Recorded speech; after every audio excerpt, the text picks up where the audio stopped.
Bonjour à toutes, bonjour à tous. Eh bien, je sais que vous n'êtes pas très nombreux, mais en tout cas, il y a Isis, il y a Isabelle, il y a Quentin.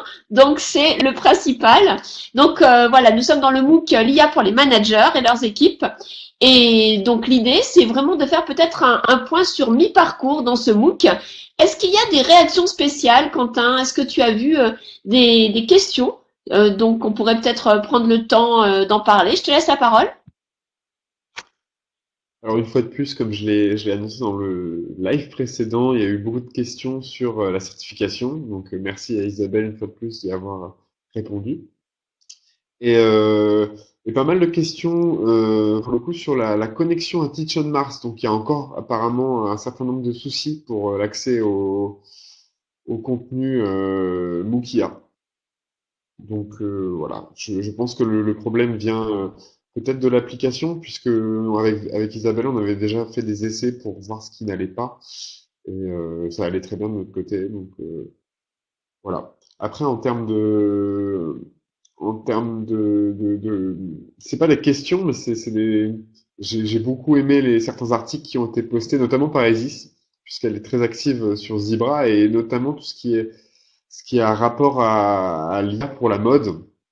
Je trouvais ça très très intéressant de voir le panel de secteurs dans lequel l'IA pouvait être utilisée et allait être utilisée en fait. Voilà, aussi beaucoup de questionnements encore hein, sur l'impact éthique que va avoir l'IA pour que ce soit pour sur les emplois, mais aussi j'ai vu sur l'environnement par exemple. Euh, voilà.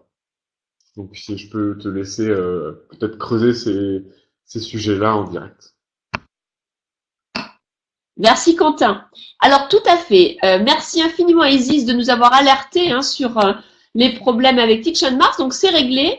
Normalement, donc il y a une mise à jour. Vous êtes plus de 500 hein, sur l'application. Donc c'est super. Il faut absolument en parler autour de vous, même si vous n'êtes pas inscrit dans le MOOC, parce que ça nous permet eh bien d'avoir vos réactions, de savoir comment vous vivez ces deux études de cas. Les études de cas étant une façon bien de montrer un sujet différemment que simplement le top-down et donc montrer par rapport à des problèmes et par rapport à des solutions qui ont été donc proposées et surtout montrer comment la gestion d'un projet se fait.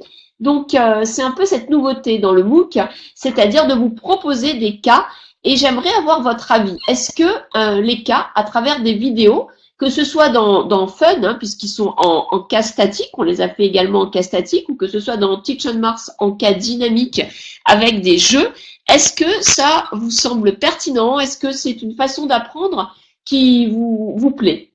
Donc, je ne sais pas si certains ont des points de vue là-dessus.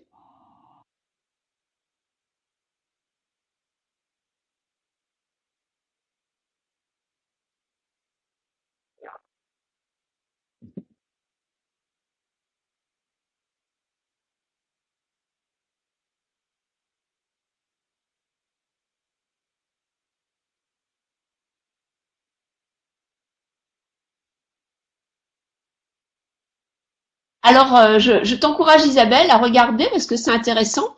Et toi qui adores tout ce qui est innovation pédagogique, voilà, donc c'est sympa. Ah, Donc, mais moi, c'est Isis hein, qui n'a pas regardé. Moi, j'ai regardé les jeux.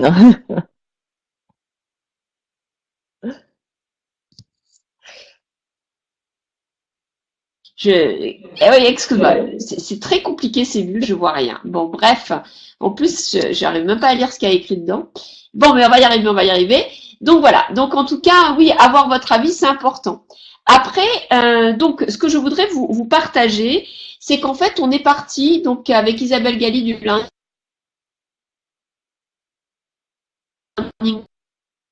Lab, faire une learning expédition à Harvard ou à MIT, énormément été surprise de voir tous les nouveaux syllabus qui se dessinaient dans ces universités, les nouvelles compétences qui étaient proposées pour des non-managers, la façon dont eh bien, les Américains et les Canadiens intégraient maintenant les data dans les cours, dans les expériences, dans les cas.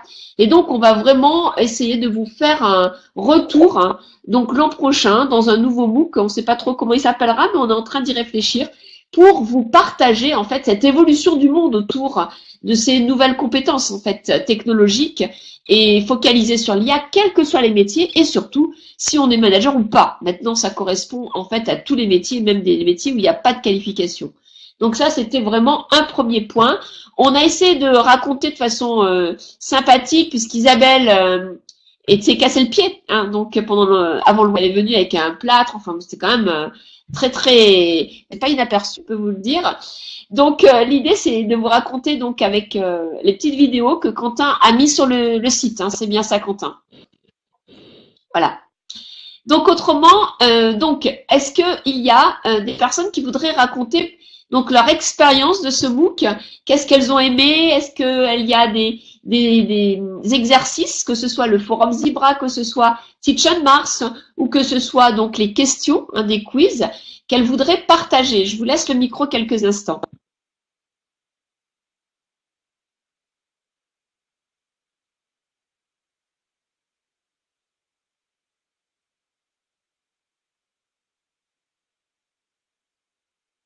Alors, est-ce que Isis veut prendre la parole? Parce que Isis est notre fidèle ambassadrice, elle est extrêmement active sur tous les forums et elle a vraiment une empathie et une générosité extraordinaire. Isis, tu veux prendre la parole?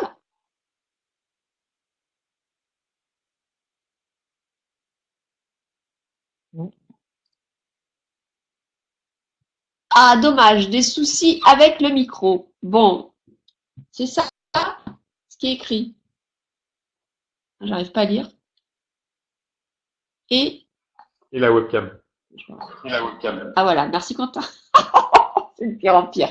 Bon, bref, donc voilà. Donc Isabelle, il faudrait vraiment que Global pense aux plus de 50 ans et nous mette des choses plus grosses, hein, parce que même avec des loups, hein, vraiment c'est une cata.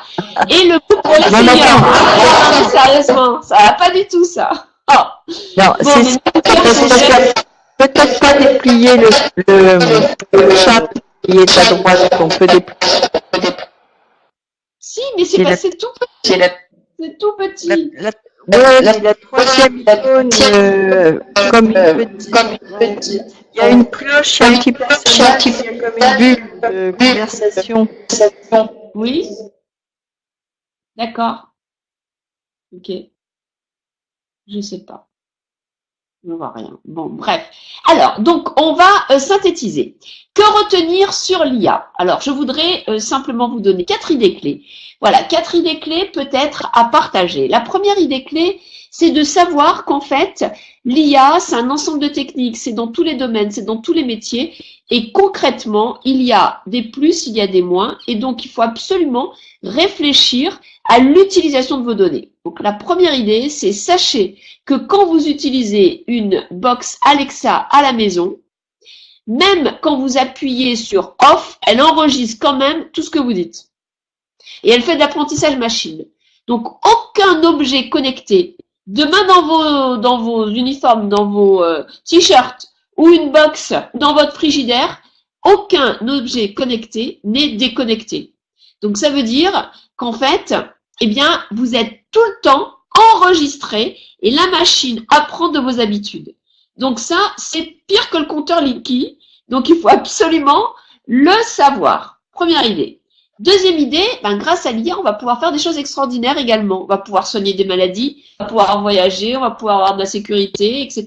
Donc, il y a le pire et il y a le meilleur. La question, c'est où vous mettez votre propre cadre. Qu'est-ce que vous acceptez et qu'est-ce que vous refusez? Donc, en fait, il faut une très grande maturité, d'où les MOOC et la connaissance, et une très grande volonté, une discipline pour pouvoir interagir avec les IA bientôt dans ces mondes où on sera tous connectés. Donc, en fait, la responsabilité de chacun et surtout des managers, elle est encore plus grande pour former, afin que les gens prennent des connaissances de cause et non pas subissent. Et deuxièmement, pour décider, pour savoir ce qu'on accepte de ce qu'on n'accepte pas. Et non pas laisser faire les choses, parce qu'autrement, ça sera toujours à votre détriment. Voilà vraiment mon message. C'est un message où il faut absolument se former pour pouvoir décider et eh bien, vivre en bonne conscience avec les IA. Des réactions?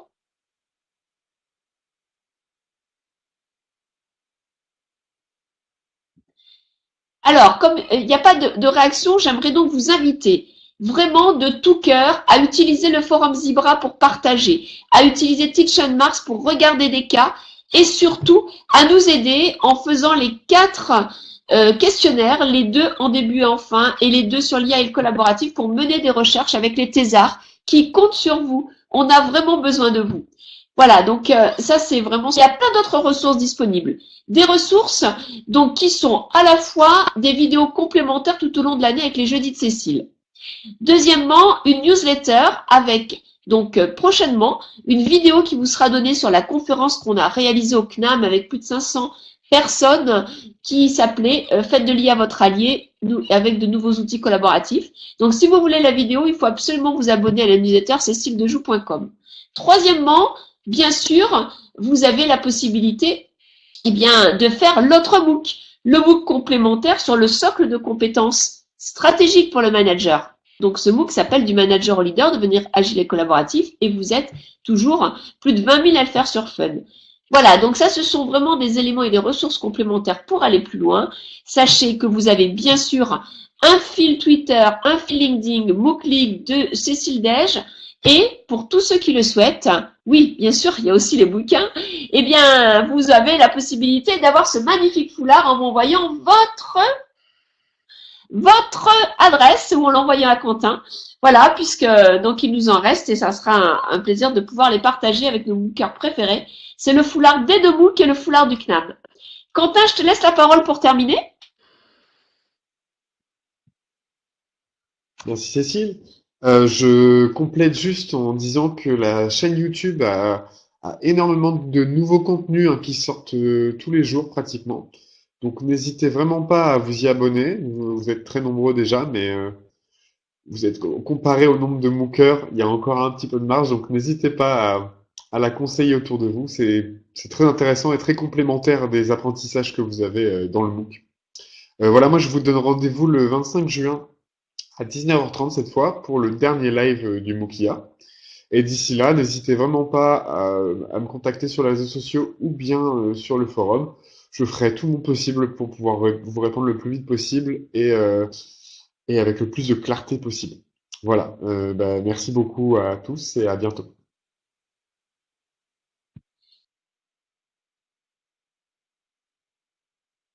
Merci Quentin. Donc, je voudrais vraiment féliciter Quentin parce que Quentin, c'est voilà, c'est même pas un community manager, c'est plus que ça. C'est un diffuseur de connaissances, c'est un influenceur qui est toujours réactif, créatif et qui anime, grâce à lui, plus de 20 000 personnes sur le MOOC du manager au leader et plus de 10 000 ici sur ce MOOC plus niche, plus thématisé.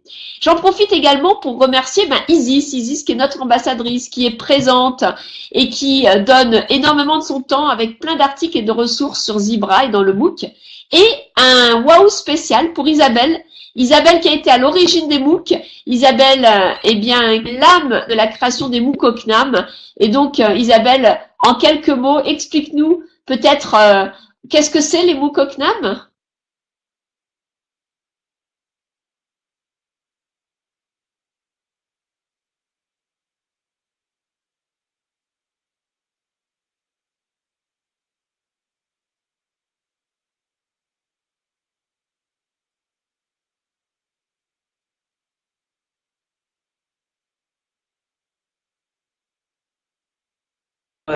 Qui sont à leur session, à leur 6e session et qui vont continuer, je pense, parce que ils trouvent toujours leur public. Ça fait partie des missions du CNAM que de délivrer des cours gratuits pour tous. On espère aussi que ça nous amènera des élèves au CNAM, qui est un grand établissement fondé lors de la Révolution française pour la formation de tous tout au long de la vie, donc pour les adultes. Et c'est un peu l'objectif de nos MOOC, mais c'est aussi, donc, comme je le disais, de partager la connaissance, comme tu le fais si bien. Voilà. Merci beaucoup Isabelle. Alors c'est vraiment un travail d'équipe et je voudrais en profiter pour féliciter toute l'équipe et de la D2N, hein, la direction du numérique du CNAM avec Thierry Kosinskas et Philippe Dedieu, avec Aurélie, hein, on n'en parle pas souvent mais Aurélie a fait un travail énorme avec Astrid, avec bien sûr Nicole, avec François et puis j'en oublie bien entendu. Et bien sûr donc toutes les personnes qui sont dans l'audiovisuel, etc. Donc ça, c'est vraiment une grande maison avec énormément de personnes qui travaillent dans l'ombre, qu'on oublie, mais qui on n'oublie pas parce qu'ils sont quand même indispensables. Voilà. Donc, je pense à Patrick, à Belé, à Christophe, à Guillaume, voilà. Donc, j'en ai oublié, mais bon, enfin, en tout cas, on pense à eux et on les remercie infiniment. Et puis, j'aimerais aussi un petit point spécifique pour vous dire que, eh bien, le CNAM va fêter son 50e MOOC, c'est ça, le lundi, avec une grande conférence et le MOOC de notre administrateur, c'est quand même extraordinaire. Parce que voilà, il y a ceux qui disent et il y a ceux qui font. Et ben bravo à notre administrateur qui va faire le MOOC et qui participe avec plein d'autres personnes au MOOC de la mode. Hein. Et il est lancé à une grande conférence. Vous êtes tous invités. Lundi au CNAC, alors Isis parlait de bien sûr Monsieur Minet, puis il y a des MOOC sur la culture, il y a des MOOC sur la mode, il y a des MOOC sur les data. Enfin, je les oublie parce que je les connais pas tous. Bien sûr, il y a droit social avec notre ami. Michel Minet. Voilà, droit social. Isabelle, le prénom de Michel Minet. Mais en droit social, c'est une dame. Ah, Anne Nouvelle. Voilà, tu le sauves. On va y arriver. Voilà, donc il y en a plein. Et donc voilà, donc lundi, si vous voulez venir au CNAM pour une très belle conférence sur les MOOC, sur les nouveaux MOOC, sur l'innovation, c'est, je crois, à 18h hein, au CNAM. Vous êtes tous invités. Voilà, bah écoutez, en tout cas, merci. C'était un plaisir d'être avec vous et en tout cas, on continue donc avec Quentin et toute l'équipe et surtout nos MOOCers ambassadeurs. N'est-ce pas, Isis? Au revoir.